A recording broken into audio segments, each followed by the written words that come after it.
नमस्कार, आप सभी का स्वागत है आपके यूट्यूब चैनल सम्यक ज्ञानपीठ पे। आज का हमारा टॉपिक है स्पीड एंड वेलोसिटी। तो आज जो है हम स्पीड एंड वेलोसिटी पे जो है पीवाईक्यूज़ करने वाले हैं, जो कि जितने भी रेलवेज़ के एग्ज़ाम में अभी तक पूछे जा चुके हैं। मोस्ट इम्पोर्टेंट क्वेश्चन जो है हम आप लोग के बीच आज ला रहे हैं। आप लोग बने रहिएगा मेरे साथ इस पीवाईक्यू को देखने के लिए। तो चलिए शुरू करते हैं स्पीड से। स्पीड यानी कि चाल। चाल क्या होता है? एकांक समय में तय की गई दूरी। एकांक समय में तय की गई दूरी को चाल कहते हैं। और चाल जो है एक अदिश राशि है। और अदिश राशि क्यों है? क्योंकि इसके पास जो है दिशा नहीं पाई जाती है, इसलिए ये अदिश राशि है। इसके पास केवल और केवल परिणाम पाया जाता है। इसका चाल का ऐसा यूनिट क्या है हम लोग का? मीटर और सेकंड। ये आप लोग ध्यान में रखिएगा। यानी टाइप्स ऑफ स्पीड, ये कितने प्रकार के होते हैं। तो चाल जो है बेसिकली एक समान चाल, जिसको कि हम लोग एक नाम और से जानते हैं, अचर चाल के नाम से। ठीक है, आपको एक समान चाल मिलेगा या अचर चाल मिलेगा? अंतराल में, समान समय अंतराल में समान दूरी तय होती है, समान दूरी तय की जाती है। इसको इस प्रकार समझते हैं, ये हमारा टाइम ग्राफ हुआ, ये हमारा जो है दूरी हुआ, यानी कि डिस्टेंस। तो कुछ टाइम है 1, 2, 3 सेकंड, ठीक है? और कुछ हमारा दूरी है 10 मीटर, 20 मीटर, 30 मीटर। तो ऐसा समझिए कि पहला सेकंड जो है, कोई गति 10 मीटर की दूरी तय कर लेती है। पहले सेकंड में 10 मीटर की दूरी तय कर लेती है पहले सेकंड में। तो इसका पोज़ीशन यहाँ पे है, ठीक है? अगले 1 सेकंड बाद वो फिर से 10 मीटर की ही दूरी तय करती है और इसका पोज़ीशन कुछ यहाँ पे है, ठीक है? और अगले सेकंड में भी वो 10 मीटर की ही दूरी तय करती है और उसका पोज़ीशन 30 मीटर पहुँच जाता है। तो इसमें देख रहे हैं कि समान समय अंतराल में, यानी 1-1 सेकंड के डिफरेंस में वो समान दूरी तय कर रहा है। यानी वो 10-10 मीटर की दूरी 1 सेकंड में दूरी तय कर रही है। अगले सेकंड वो 20 मीटर जाता है दूसरे सेकंड में। तो दूरी क्या है? दूरी का अंतराल मेरा सेम है। तो ऐसा हम कह सकते हैं कि एक समान चाल का ये क्या है? उदाहरण है या अचर चाल का उदाहरण है। समान समय अंतराल में समान दूरी तय करती हो। असमान चाल या अस्थिर चाल हम उनको कहते हैं, समान समय अंतराल में असमान दूरी तय करती हो। समान समय अंतराल में असमान दूरी तय करती है। उसको क्या बोलेंगे हम लोग? असमान चाल या अस्थिर चाल। अगला टॉपिक है हमारा औसत चाल का। औसत चाल क्या होता है? औसत चाल होता है किसी वस्तु द्वारा तय की गई कुल दूरी और उस दूरी को तय करने में लगने वाला कुल समय। लगने वाला कुल समय क्या है? तो इसी को हम लोग क्या बोलते हैं? औसत चाल। जो भी डिस्टेंस हो जाए, वो सभी डिस्टेंस का टोटल और उसके द्वारा लगने वाले टोटल टाइम, ये हमारा क्या होता है? औसत चाल होता है। अगला हमारा है तात्क्षणिक चाल। तात्क्षणिक चाल हम लोग उसको कहेंगे कि किसी विशेष क्षण में तय की गई दूरी, विशेष क्षण में तय की गई दूरी को तात्क्षणिक चाल कहते हैं। पॉइंट नोट कीजिएगा कि दूरी समय ग्राफ से ढाल या प्रवणता चाल बताती है। हमारा अगला टॉपिक है वेग, यानी कि वेलोसिटी। तो वेलोसिटी क्या होता है? वेलोसिटी होता है, चाल में जैसे होता है दूरी परिवर्तन, तो वेलोसिटी में होता है विस्थापन के परिवर्तन, यानी इकाई समय में तय किया गया विस्थापन क्या है, या विस्थापन के परिवर्तन की दर को, विस्थापन के परिवर्तन की दर को वेग कहते हैं। इकाई समय में तय किया गया विस्थापन, तय किया गया विस्थापन वेग कहलाता है। ये आप लोग याद रखिएगा, बस आप लोग को समझाने के थोड़ा सा वेग का डेफिनेशन बता दिए। वेग जो है एक सदिश राशि है, वेक्टर क्वांटिटी है। वेक्टर क्वांटिटी इसलिए क्योंकि इसके पास दिशा भी होती है और परिणाम भी होता है, इसके पास दोनों होता है, इसलिए सदिश क्या है हमारा? वेग क्या है हमारा? सदिश राशि है। अब वेग कितने प्रकार के होते हैं हम लोग वो थोड़ा देख लेते हैं। वेग के प्रकार, वेग का पहला प्रकार होता है, जैसे चाल में होता है एक समान चाल, उसी तरह इसमें होता है एक समान वेग, या इसको हम लोग बोलते हैं अचर वेग। ये आप लोग नाम याद रखिएगा, अचर वेग। हर जगह एक समान वेग नहीं मिलेगा। इसका डेफिनेशन भी सेम ही होता है कि समान समय अंतराल में जो है समान विस्थापन तय करती है। विस्थापन क्या होता है? उसका समान होता है। तो कैसे होता है वो भी समझ लेते हैं। ये हमारा टाइम हो गया, ये हमारा डिस्प्लेसमेंट हो गया, और ये हमारा टाइम इंटरवल हो गया 10 सेकेंड, 20 सेकेंड, 30 सेकेंड। और ये क्या हो गया हमारा? दूरी ले लेते हैं 20 मीटर, 40 मीटर और 60 मीटर। तो क्या हो रहा है कि पहले सेकंड में विस्थापन 20 मीटर हुआ, पहले 10 सेकंड में। अगले 10 सेकंड में विस्थापन मेरा 20 मीटर और हुआ, यानी 40 मीटर पे, और अगले 10 सेकंड में मेरा विस्थापन 20 मीटर फिर हुआ। यानी कि हमारा समान समय अंतराल में क्या हो रहा है, समान दूरी तय कर रही है। तो ऐसे बनने वाला ग्राफ जो है वो कैसा होगा, ढाल होगा, प्रवणता में होगा, और वो एक रेखा में होगा, एक सरल रेखा में होगा। तो इस तरह को क्या बोलेंगे हम लोग, समान समय अंतराल में, यानी 10 सेकंड में 20 मीटर गया, फिर अगले 10 सेकंड में वो 40 मीटर गया, और अगले 10 सेकंड में वो 60 मीटर गया। तो ऐसे हम कह सकते हैं कि ऐसे समान समय अंतराल में समान दूरी तय करके, यानी 10 सेकंड में 20 मीटर, 10 सेकंड में 20 मीटर। तो ऐसे वेग को हम लोग एक समान वेग और अचर वेग कहेंगे। इसमें इसका ढाल जितना अधिक होगा, वेग उतना ही अधिक होगी। यानी कि ये ढाल जैसे इस लाइन पे है, ठीक है, इसको थोड़ा ऐसे समझिए। ये ढाल जितना अधिक होगा, यानी ये जितना ऊपर होगा, इसका वेग क्या होगा, उतना ही अधिक कहलाएगा। और इसका ढाल जितना कम होगा, उसका वेग क्या होगा, उतना ही कम होगा। तो इसमें एक लाइन ये भी पूछा जाता है। अगला टॉपिक है हमारा असमान वेग। असमान वेग क्या होगा कि समान समय अंतराल में असमान विस्थापन करती है। समान समय अंतराल में असमान विस्थापन जो है तय करती है। इसका विस्थापन समान नहीं रहता है, तो हम लोग क्या कहेंगे, इसको असमान वेग कहेंगे। असमान वेग जो है, इसका ग्राफ कैसा रहेगा, इसका ग्राफ रैखिक नहीं हो सकता है, ढाल नहीं हो सकता है। क्यों नहीं हो सकता है, क्योंकि इसके विस्थापन की कोई, मान लेते हैं कि पहले कुछ इसका प्रारंभिक वेग 10 मीटर, 20 मीटर, 30 मीटर, पहले 10 सेकंड यहाँ से ये स्टार्ट हुआ, इसका भी हो सकता है ऐसे करके विस्थापन बढ़ेगा या विस्थापन घटेगा, ऐसा हो सकता है, इसका फिक्स नहीं है। तो ये कैसा बनता है इसका ग्राफ, वक्र रेखा। आप लोग अगर इस सभी ग्राफ को डिटेल में पढ़ना चाहते हैं, कि सभी ग्राफ को डिटेल में समझाएं, तो आप लोग कमेंट में कीजिए ग्राफ, तो हम एक बार आपको पूरा टॉपिक ग्राफ का ही लाके बता देंगे, जो स्पीड, वेलोसिटी, एक्सेलरेशन पे रहता है। तो असमान वेग का समझ गए, समान समय अंतराल में असमान विस्थापन रहता हो। वेग जो है पॉजिटिव हो सकता है कब, जब एक्सिस पे मूल बिंदु के दाईं ओर जाएगी, यानी राइट साइड में जाएगी, तो वेग हमारा क्या कहलाता है, पॉजिटिव। और वेग हमारा निगेटिव कब होगा, जब मूल बिंदु ओरिजिन के ये बाईं ओर जाएगी, तो ये क्या होता है, निगेटिव। लेकिन वेग का कभी भी वैल्यू जो है निगेटिव में नहीं लिख सकते हैं, ये हमेशा क्या होगा, पॉजिटिव में होगा, याद रखिएगा, निगेटिव नहीं होगा, पॉजिटिव में होगा, ठीक है।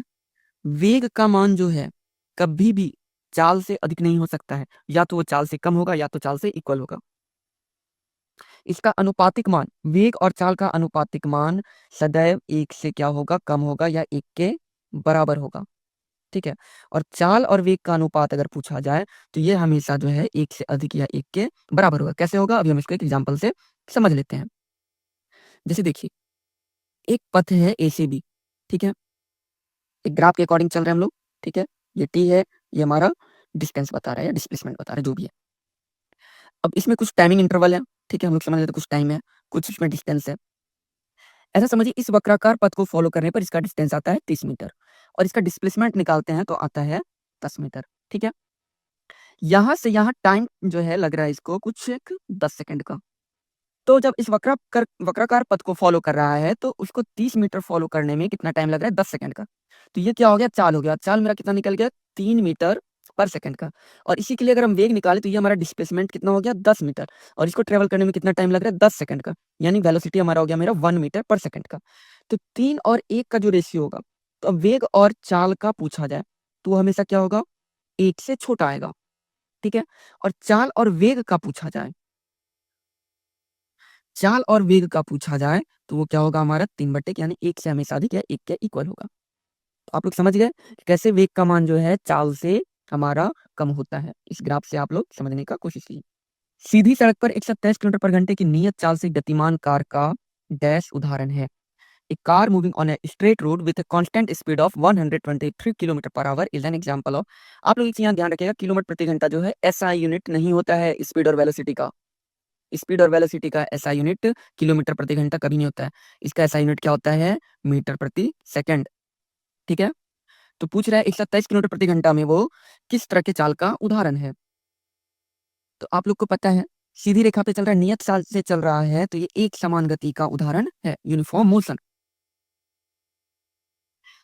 हमारा अगला क्वेश्चन है, निम्नलिखित में से कौन सा सही नहीं है, which of the following is not correct. इसमें स्टेटमेंट को हम लोग को चेक करना है, और ये सभी पीवाईक्यूज हैं, इसी पैटर्न में अब साइंस पूछे जाते हैं ज्यादातर। तो पहला क्वेश्चन कह रहा है, एक समान वेग से गतिमान पिंड एक समान गति को दर्शाता है। ये बिल्कुल सही स्टेटमेंट है। वृत्तीय कक्षा में पृथ्वी के चारों ओर ग्रह की गति एक समान हमारा अगला ऑप्शन है, वृत्तीय कक्षा में पृथ्वी के चारों ओर ग्रह की गति एक समान वृत्तीय गति है। बिल्कुल है, हमारे जो है पृथ्वी चारों ओर एक समान वृत्तीय गति करती है कक्षा में। पार्क में जॉगिंग करने वाला व्यक्ति एक समान वृत्तीय गति का उदाहरण नहीं है। जरूरी नहीं है कि पार्क में जो है जो व्यक्ति जॉगिंग कर रहा है वो वृत्तीय गति में चल रहा है या रैखिक गति में चल रहा है। उसके चाल जो है कम भी हो सकता है, कहीं पे अधिक भी हो सकती है। एक समान गति से गतिमान पिंड का दूरी समय ग्राफ एक सरल रेखा नहीं है। ये स्टेटमेंट हमारा गलत है। जब भी एक समान गति का दूरी समय ग्राफ बनेगा वो एक सरल रेखा होगा। इसका करेक्ट आंसर क्या होगा? Option D. यही स्टेटमेंट हमारा गलत है। हमारा अगला क्वेश्चन है, निम्नलिखित में से कौन सा एक समान गति का उदाहरण है? Which of the following is an example of uniform motion? देखिए ये स्टेटमेंट टाइप में आपको पूछ रहा है। परिवर्तित चाल से 100 मीटर की दौड़ में भाग लेने वाला धावक, ठीक है। एक कोई भी धावक जो है वो परिवर्तित चाल मतलब उसका स्पीड वेरिंग करेगा, वेरिंग स्पीड रहेगा क्योंकि वो फिक्स नहीं रह सकता। भीड़-भाड़ वाले क्षेत्र में गतिमान वाहन, ये भी एक समान गति का उदाहरण नहीं है क्योंकि वो भीड़-भाड़ वाले क्षेत्र में हमारी गाड़ी की गति घट सकती है और बढ़ सकती है। समान समय में समान दूरी तय नहीं की जा सकती। सीधी पटरी पर अपरिवर्तित चाल से चलती हुई रेलगाड़ी, इसमें देखिए सीधी पटरी पर चल रही है और अपरिवर्तित चाल हमारा नहीं बदल रहा है। तो ये एक समान गति का उदाहरण है क्योंकि वो समान समयांतराल में समान दूरी तय करेगी। ढलान से लुढ़कती हुई गेंद, ढलान से लुढ़कती हुई गेंद, ऑप्शन डी ढलान से लुढ़कती हुई गेंद। तो ढलान से लुढ़कती हुई गेंद जो है वो एक समान गति का उदाहरण है। समान समयांतराल में समान दूरी तय नहीं कर पाएगी। तो हमारा ये भी एक समान गति का उदाहरण नहीं हुआ, ये भी एक समान गति का उदाहरण नहीं हुआ और ये भी एक समान गति का उदाहरण नहीं हुआ। तो कौन सा हो गया? Option C. ऑप्शन सी हमारा एक समान गति का उदाहरण है। Question number 4। अगला क्वेश्चन है, यदि किसी वस्तु को विरामावस्था से गिराया जाए तो 15 सेकंड के बाद उसका वेग कितना होगा?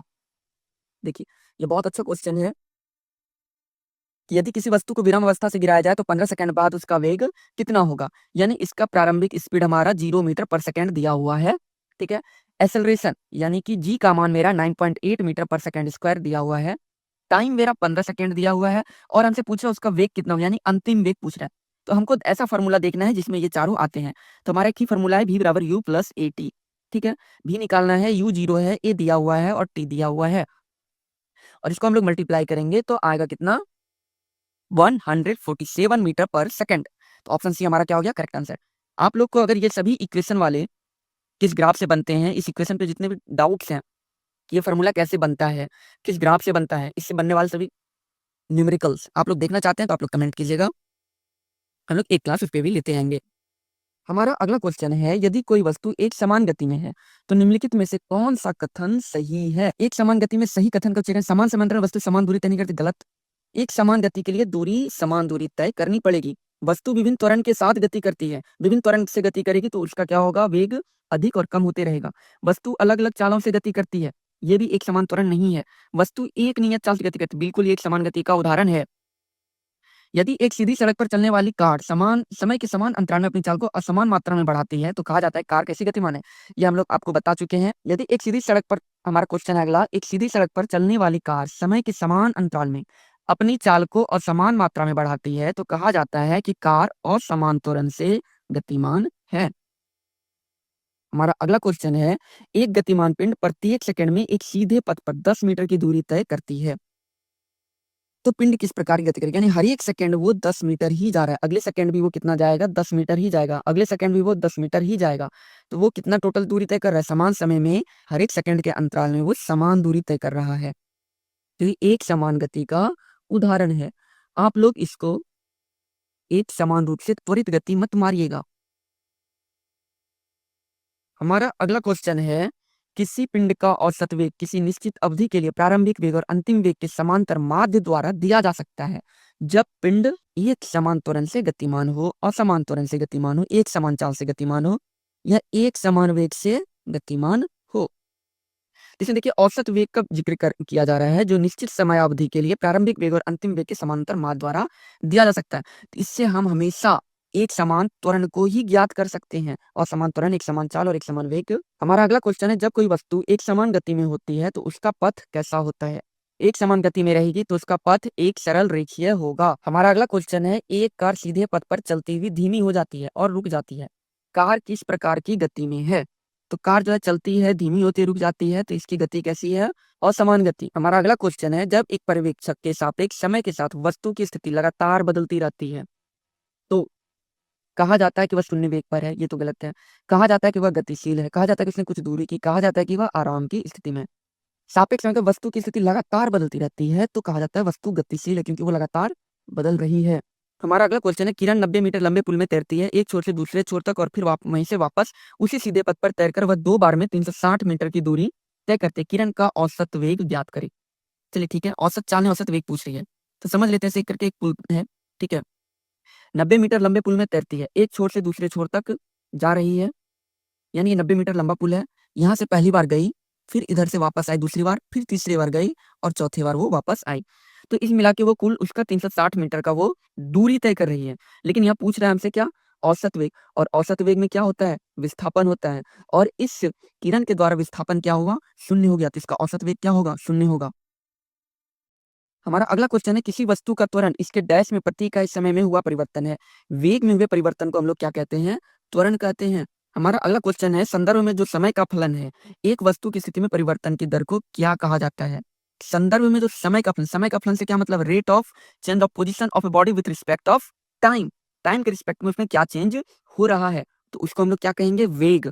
क्योंकि वस्तु की स्थिति में परिवर्तन की दर को क्या कह सकते हैं? या तो चाल कह सकते हैं या तो हम लोग वेग कह सकते हैं। तो चाल हमारा ऑप्शन में नहीं है, तो हमारा करेक्ट आंसर क्या होगा? वेग। हमारा अगला क्वेश्चन है, समय के साथ किसी वस्तु का वेग दिखाने वाले ग्राफ को क्या कहा जाता है? समय के साथ किसी वस्तु का वेग दिखाने वाले ग्राफ को क्या कहा जाता है? तो वो क्या होगा? वेग समय ग्राफ। हमारा अगला क्वेश्चन है, औसत चाल और औसत वेग वस्तु की गति दर्शाते हैं। तो औसत चाल और औसत वेग क्या चीज दर्शाते हैं? वस्तु के दिए गए समय अंतराल के दौरान वस्तु की गति को दर्शाते हैं। हमारा अगला क्वेश्चन है, एक भीड़ भाड़ वाली सड़क पर एक बस की गति किस तरह का उदाहरण है? असमान गति का उदाहरण है। अगला क्वेश्चन है, तात्कालिक वेग और औसत वेग तब बराबर होते हैं जब वस्तु में क्या होता है?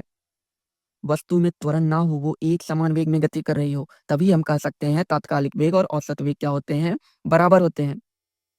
ये क्वेश्चन बहुत यूनिक है, इसको आप लोग इंपॉर्टेंट क्वेश्चन में रखिएगा, क्योंकि ये बहुत बार घुमा फिरा के पूछा जा चुका है। तात्कालिक वेग और औसत वेग कब बराबर होगा, क्योंकि दोनों के बाय डेफिनेशंस अलग होते हैं। हमारा अगला क्वेश्चन है, विस्थापन के परिवर्तन की दर को क्या कहा जाता है? वेग कहा जाता है। आप लोग चाल मत मारिएगा, चाल में क्या होती है? दूरी होती है, दूरी के परिवर्तन की दर को चाल कहेंगे। हमारा अगला क्वेश्चन है, यदि कोई वस्तु समान समय अंतराल में असमान दूरी तय करती है तो इसे क्या कहा जाता है? आप लोग को बता चुके हैं, असमान गति या असमान चाल। हमारा अगला क्वेश्चन है, किसी निश्चित दिशा में किसी वस्तु की गति को क्या कहा जाता है? किसी निश्चित दिशा में। तो जब दिशा की बात आ जाए तो वेग होगा, क्योंकि वेग एक सदिश राशि है, तो किसी वस्तु की गति को वेग कहेंगे, चाल। अब किसी अनिश्चित दिशा में किसी वस्तु की गति को क्या कहा जाता? अगर यहाँ पे अनिश्चित पूछ लेता तब क्या होता? हमारा करेक्ट आंसर चाल जाता, क्योंकि इसमें दिशा नहीं पाई जाती है। तो आज के लिए इतना ही। हमारा अगला क्वेश्चन है, इनमें से कौन सी मात्रा चाल के साथ इसकी गति की दिशा निर्धारित करती है? जब दिशा की बात आ जाए तो वो क्या होगा? वेग होगा। हमारा अगला क्वेश्चन है, एक निश्चित दिशा में बढ़ रही वस्तु की गति को वैज्ञानिक शब्दावली में किस पद रूप में जाना जाता है? तो जब दिशा की बात आ जाए, जब भी निश्चित दिशा हो, एक दिशा का ज्ञान हो, तो वो क्या होगा? हमारा वेग होगा। तो आज के लिए हमारा क्लास यहीं पे रहता है। हम लोग मिलते हैं अपने नेक्स्ट क्लास में, और आप लोग जरूर कमेंट कीजिएगा कि आप लोग को क्लास कैसा लगा, आप लोग और किस टॉपिक की क्लास चाहते हैं। अगला क्लास जो है, हम सारे लीनियर इक्वेशन वाले मोशन का जितना भी लीनियर इक्वेशन है उस पे हम लोग लाने वाले हैं।